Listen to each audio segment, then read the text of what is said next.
This section is going to focus on angles and defining trig functions. The first thing that we're going to do is convert between degrees and radians. So we'll start by converting 75 degrees to radians. To do that, we're going to take our 75 degrees and multiply by pi over 180. So this will give us 75 pi over 180, which reduces to 5 pi over 12 radians.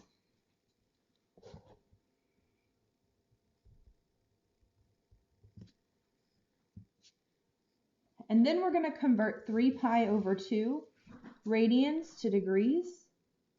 So take 3 pi over 2 and multiply by 180 over pi. That will give you 270 degrees.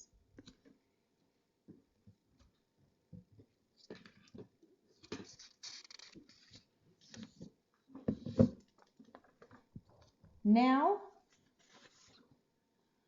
we want to be able to convert from degrees, minutes, and seconds to decimal degrees. So what we need to remember is that in 1 degree, there are 60 minutes, and in 1 minute, there are 60 seconds. So we'll start with our 22 minutes and convert to degrees. So in 1 degree, there are 60 minutes. And so 22 minutes is 0.3667 degrees.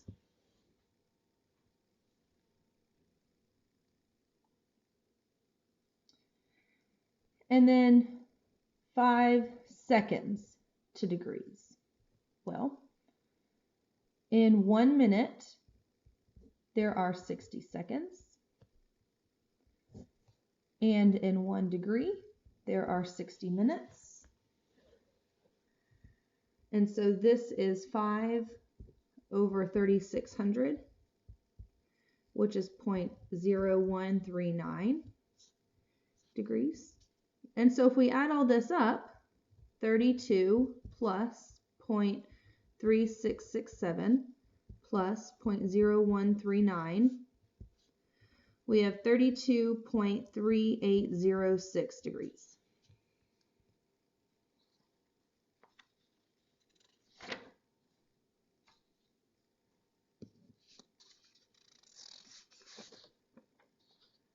So now we want to sketch the angle in standard position. 11 pi over 6 is going to be in quadrant 4.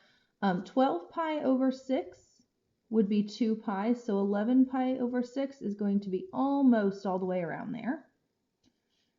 And I drew the arrow to indicate the rotation. And then find 2 other angles, one positive, one negative, that are coterminal with the given angle. Well, we can start by, we take 11 pi over 6 and add 2 pi, take 11 pi over 6 and subtract 2 pi. Now, remember I told you that 2 pi was same as 12 pi over 6. That's going to give me a common denominator.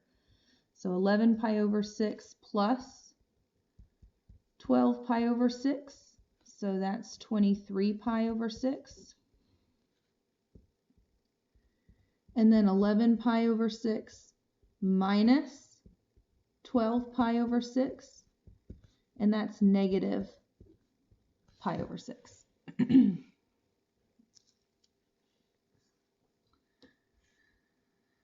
Now for negative 50, the direction of the rotation is going to be different. Because starting from here, I'm going to go 50 degrees this way. So there's my angle of rotation and my angle in standard position. And then to find two coterminal angles, I'll take negative 50 plus 360 and negative 50 minus 360.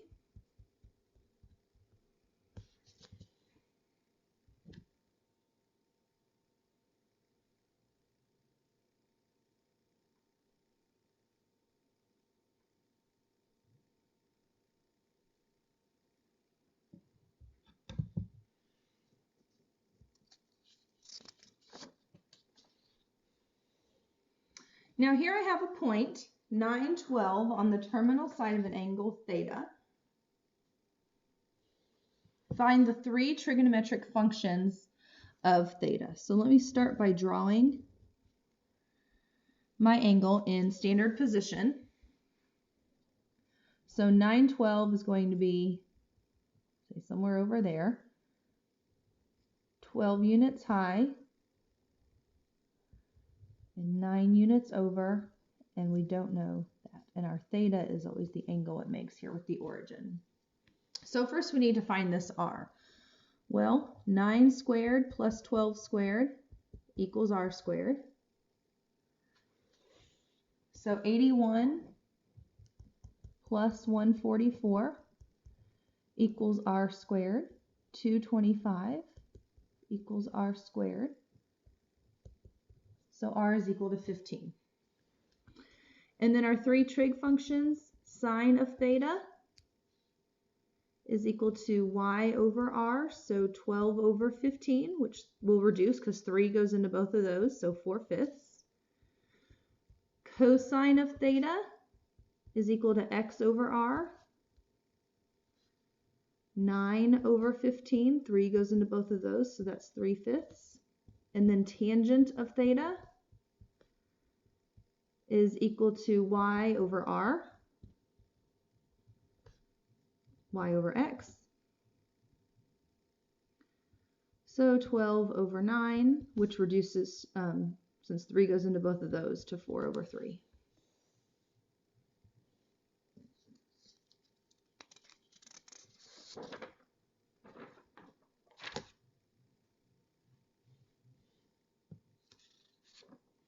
So next we want to find the three main trig functions for the quadrantal angle theta when drawn in the standard position for the point -2, 0.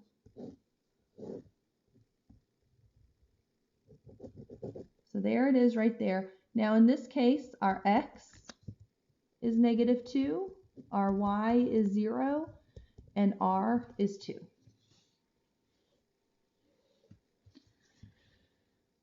So our three main trig functions then, sine of theta is equal to y over r, so 0 over 2, which is 0. Cosine of theta is equal to x over r, -2 over 2, which is -1. And tangent of theta is equal to y over x, 0 over -2, which is 0.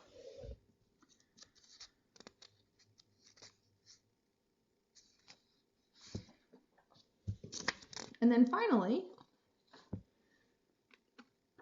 we have a point P on the terminal side of an angle theta in standard position, and we know that x is equal to 7 and r is equal to 25, and we know that y is less than 0. So in thinking of quadrants, it's going to be somewhere here, where x is positive and y is negative.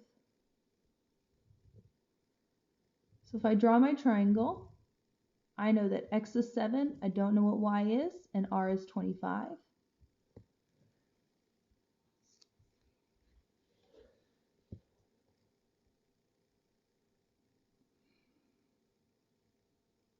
Do the Pythagorean theorem, 7 squared plus y squared equals 25 squared. 49 plus y squared equals 625.